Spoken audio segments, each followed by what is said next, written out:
Ladies and gentlemen, boys and girls, citizens of all ages, welcome back to a quick video update. I am Will, that's a Gladius Valiant. Today we are talking a little bit about AEGIS. So, AEGIS dynamics. They were. Oh Jesus! What happened to the canopy? Okay, I just did a Chris Angel there. Anyway, so AEGIS Dynamics was the main military contractor, or is one of the military contractors, I should say, for the UEE and the UEN. It is the second day in the sale that is spotlighting, well, AEGIS Dynamics. AEGIS is obviously who has made the Gladius Valiant, which I am currently flying in. Which is, oh my Jeebus, what? Oh wow, okay. It is glitching. That was interesting. Ooh, hella glitch. Hey, look, there I am. Wow. Sorry, that glitch is really taking my attention. Alright, let me flip it back. So, the, I'm totally thrown off. AEGIS Dynamics, make a lot of the ships that a lot of people are familiar with. Like I said, one of them being the, Gladius Valiant, the regular Gladius, the Avenger line, being the Stalker, the Titan, Renegade, and the Warlock. The Warlock definitely being one of the more interesting ones, given that it's one of the only ships that actually has a working EMP generator or a working EMP weapon. And it's actually quite good. It's only about within 300 meters, but anything within 300 meters gets completely shut off. The Gladius Valiant is basically just a Gladius with a different paint scheme and with a quote dogfighter focused loadout. I guess basically what that means is instead of the Tiger Strike ballistic Gatling, they give you a Badger energy repeater. So the thought process behind that is you don't have to worry about ammunition, and you can basically just be relatively trigger happy like I am, as these 350s can be a little difficult to hit at times. Trying to see if I can knock out his engine. Yeah, buddy.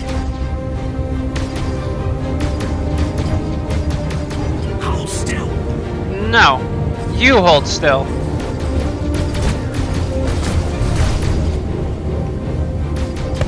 Yeah, that's right. Fuck you.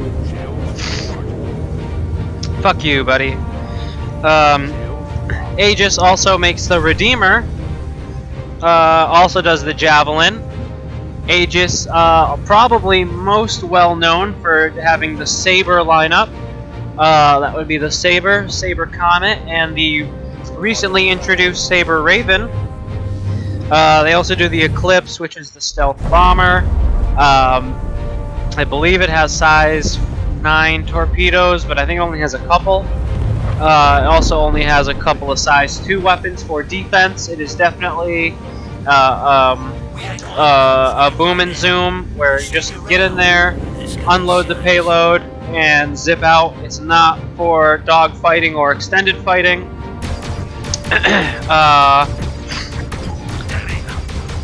And now we'll be able to see which is the superior Gladius, the regular one, which is the pirate, or the Valiant, the one that I am piloting.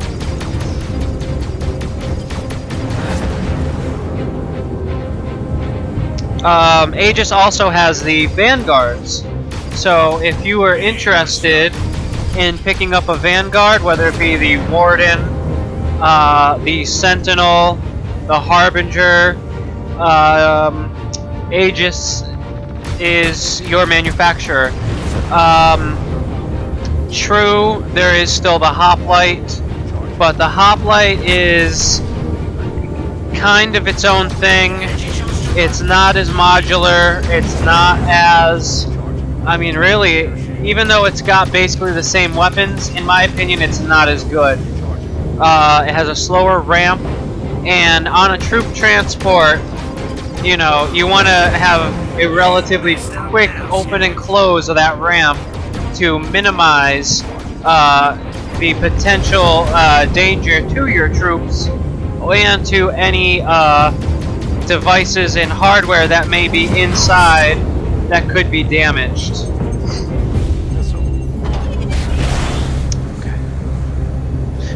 Aegis also does the Idris, so the Idris M and the Idris P.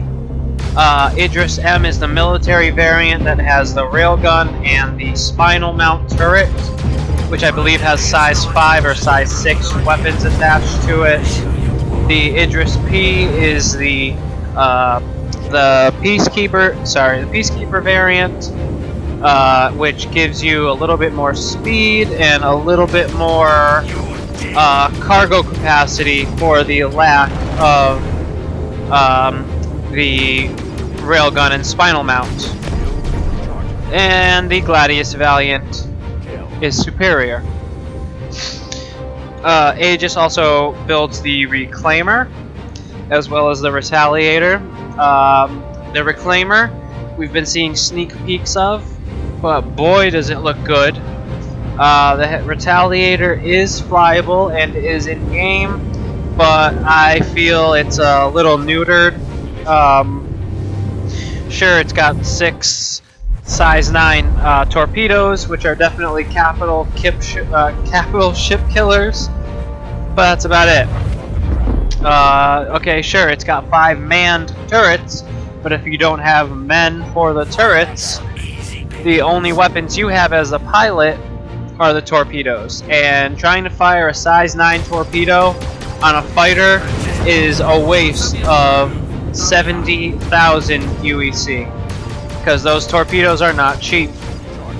They are 70,000 UEC for a single size 9 torpedo. So keep that in mind, anybody who's looking to get a Polaris, as the Polaris also has 24 I think size 10s, so I'd have to assume the size 10s are going to be a little bit more pricey, so probably looking at maybe 80,000, 80, for one, not to refill them all, for one torpedo, 80,000 credits. So keep that in mind if that was something you wanted to add to your fleet. The operating costs are going to be quite high. Definitely going to be something for the more lucrative orgs, something to take out as, you know, the last resort, or to give the first and possible final blow for to have a decisive battle. Oh Jesus! Oh, it's shooting me. You hold still. Oh Jesus! And I think my wing is broken. I'm all over the place. Nope, I'm back. Direct hit.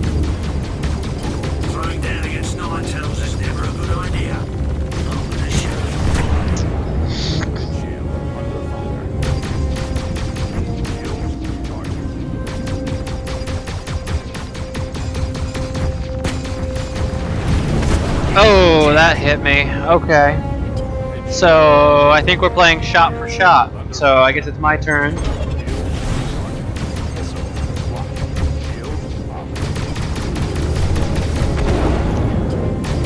Yeah, how you like them apples, bitch?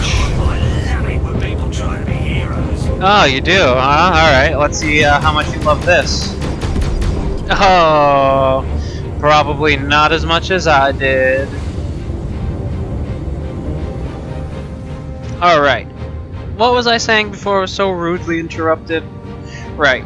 Harbinger, Sentinel, or Warden. Those are the better Vanguards to choose from. The Hoplite, since it can't take those battlefield upgrade kits, fuck it. Again, we talked about the Saber, the Warlock, the Avenger, the Comet, and I think that actually rounds out all of the Aegis ships as well. So as you can see, oh, I've definitely taken damage. Oh yeah, I am definitely missing pieces. No wonder. So I think that was the IFCS trying to compensate for the lack of fins. But you see, like, that is why I love this game. I took a missile, maybe 2. I took a good amount of ballistic shots. And you can tell. My ship is all chewed up a little bit. I really like the way that the exterior kind of crumples and burns, and you can see that there are definitely holes punched through it. How's the bottom looking? Oh! Yeah, that bottom is a little tore up too, huh? I think that portion there that's missing one of the wings is supposed to be like an extra fuel tank or possibly even a fuel scoop. I don't think it's a scoop. Oh, it's doing that thing again. Although that could be, because right behind the gun, that does look like it could be an intake. Or it's just that. It's just an intake for exhaust or something. Then we can look at the other portions there, see if I can get a better view. Get all the light. And again, you know, it kind of looks like aluminum foil. Burnt, charred, shot up, broken. I love that. You can actually see the dents in the metal up near... Let's see if I can angle this correctly. Now at the basic top of the screen, you can actually see where there's dents in the frame itself. That is just so fucking cool. I love this game. And then go back the opposite way, we can see on the top, same thing, we got those little holes. You can see it right there the most, right where like the wing meets the body, where it almost looks like there's like black and white stripes. It just looks chewed away and burnt. I love that. If you recall, there were a couple of fins on each of the engines there to help stabilize, and I think that's what had me having a rough time at first before the thrusters kicked in to help stabilize me. But again, that's why I love this game. The damage models on ships. You know what? Fuck it. Let's get out real quick. Aegis makes some dependable ships. I'm gonna let you finish, but Aegis has some dependable ships. 2 points if you get that reference. That's a little dated, so I'll give points. But so let's look at the damage a little closer. Yeah, like look at that. I mean, it's shot up, it's chewed up. It actually looks like there might be a little bit of heat coming out of it. You see the paint is charred. Oh, it looks so good. I could just look at damage all day, and that's another reason why I'm actually really excited for derelicts, just to get up alongside them and just look and just see. Like, look at that. It's actually got writing. Look at Tank 2, crossfeed line. How about the other side here? Oh yeah, you can see stuff. You got the cabling. You got Tank 2. Again, Engine 2. Got some more stuff chewed and burnt up. Oh, there's a bullet hole right where the crosshair is. You can see that's where one of the rounds entered. Punched the little hole, burnt the exterior. Definitely got peppered with shots. At least it seemed to stay right in that area. Dangerously close to the engine. I am fairly certain that if he'd kept up his attack and he chewed up my engine, could have possibly taken it straight off. Oh, look, there's a dent right there. There's a dent. But it seems to be changing a little. Seems like the farther I am, almost the more damage it looks like I've taken. Whereas then I get close up, some of it kind of fills in. See? That's okay. It's still an alpha. It's still being worked on. But just look how gorgeous that is. Like, when you can stop and see the beauty in the damage of your stuff and like it, and you're not like, oh man, oh what the fuck? Well, at least not yet, because persistence isn't in. I'm sure once persistence is in, I'll be like, oh man, what the fuck? But just look how beautiful that is. How cool would it be if we had a shooting range where we could load up the ships that we have and just shoot them? You know, with no repercussions. We could take all the different weapons like the Mantis and the energy weapons, and we can have it with shields, without shields, just to kind of shoot the pieces off like they did in the demo where they were showing off the dynamic damage or whatever they called it. I can't remember. But man, that'd be fucking dope. Like, look, you can actually see through the wing section there. I can't get over how cool this fucking is. So excited for 3.0. And with that, you know, brings me back to my original point, because I'm getting off topic again. That seems to be my forte. But, I mean, how could you not? Just beautiful damage.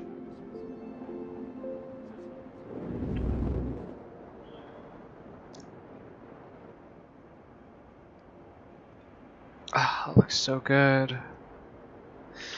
Alright, let's continue back to Olisar. That basically ends the video. I don't have a whole lot more to say.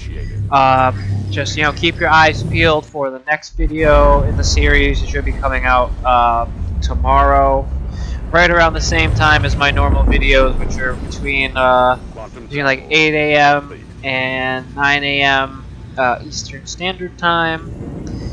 And yeah, if you like the video, you know, leave a like. That lets me know if you actually genuinely like this type of stuff. Again, you know, this was just kind of a quick update just to kind of make a video and go into a little bit of the detail again. Oh, Jeebus. Yeah, a little bit of an overview to show. Landing gear retracted. I don't know what to show, but I guess I just wanted to make another video and kind of have it still within the reins of what the week's new sale is, I guess. I don't know, I can't really English. It's been a long couple days. And plus I'm still just captivated by that damage. Like, damn, like look at that. Oh, let me turn the other way. Let's get it more in the light. You know, it's pretty evenly in the light, but I love the damage models and the damage system that they have for the ships. Now, if they could implement something similar for character models, that would be cool. A la Soldier of Fortune 2 Double Helix. Anybody ever play Soldier of Fortune 2 with the Ghoul system, or Ghoul 2, where you could like shoot off limbs and pieces? You could like shoot their jaw off, shoot quarters of their heads off, blow them in half, take off their hands, their forearms, their upper arms, feet, lower legs, the knee, the upper leg, the hip. I mean, that was such a cool, gory game. It was such cool technology. And it looks like they've basically already implemented something of the like for the ships. So I think it would be really spectacular if they implemented that for like the characters too. You know, if like, you know, let's say you're out about and you get shot, you know, like in the chest, and then there's gonna be like a hole on your chest, and it's, you know, maybe not actively bleeding, but you know, like a blood splotch. Aside from just blood splotches and splatters and, you know, blood puddles, I want to see damage. You know, kind of like what they were talking about a little bit in Death of a Spaceman, where you'll lose limbs if you die. Well, what if there's an explosion and I don't die but I lose a limb? Or what if, you know, I get shot and that takes a limb off? You know, something. I don't know. I want to see damage models like on the body. You know, like you look down, you're like, oh, I'm bleeding. I can see my ribs. I can see my ribs. You know, something like that. Or you're like looking, you're like, oh, okay, good.